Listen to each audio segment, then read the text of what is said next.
So this is a story I was saving to tell Mr. Caleb next time I saw him because I know he loves books and stuff.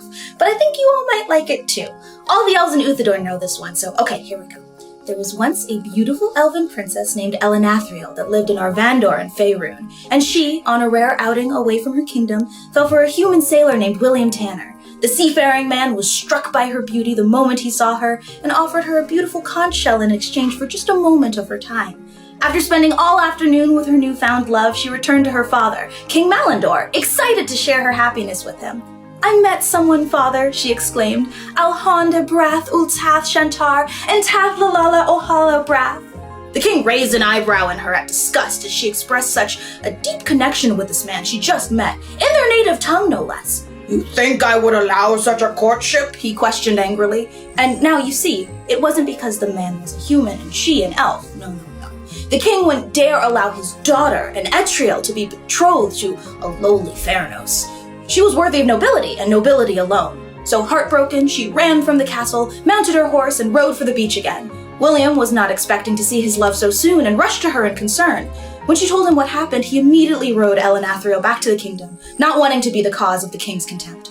Malandor at first thanked William for being so responsible as to bring back his wayward daughter, only to have the Crown's Guard immediately seize and execute William on the spot, crimson spray showering all over the throne room.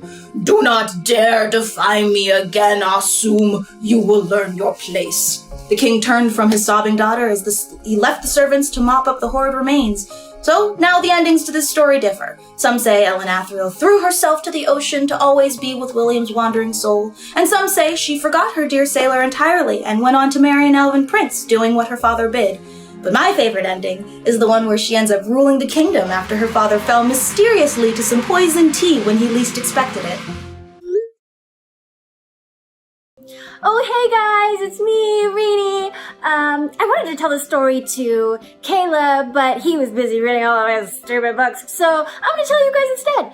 And this is a story about a beautiful princess named Enfamil, who was in love with a boy named William Teller, who was a lowly actor. She, a high and mighty princess, he, a lowly actor. They were concerned that people were not going to accept their love because, of what I just said. So, they went back and forth and they decided, let's go talk to the king and Famil's dad. Because if he would accept the romance, then everybody would have to, right? So they say, let's go. And then she goes, no, I'll go by myself. And he says, no, I want to go. And she says, no, I'll go by myself. So they decide she's going to go by herself. He's my dad. I'm going to take care of the issue. So she gets on her horse and she walks all the way to the castle to go see King Minono. So she gets to the castle and she hops off her horse and she goes in the castle. And she says, bibbidi bobbidi bibbidi boo bee tamby wamby namby pamby Hannah Mamma Jamba. And he goes, how dare you come at me in our native tongue and tell me all of this and get out of my house. I'm not gonna let you marry an actor. And so she goes back to William and they decide, okay, fine, we'll go talk to him together because he's an actor, obviously, he's got some charisma or something, so he's gonna be able to talk his dad into it. So they go back to the castle and King Minono's not happy and he pulls out a sword and he swings it and chops off the head of William Teller. Is that really his name?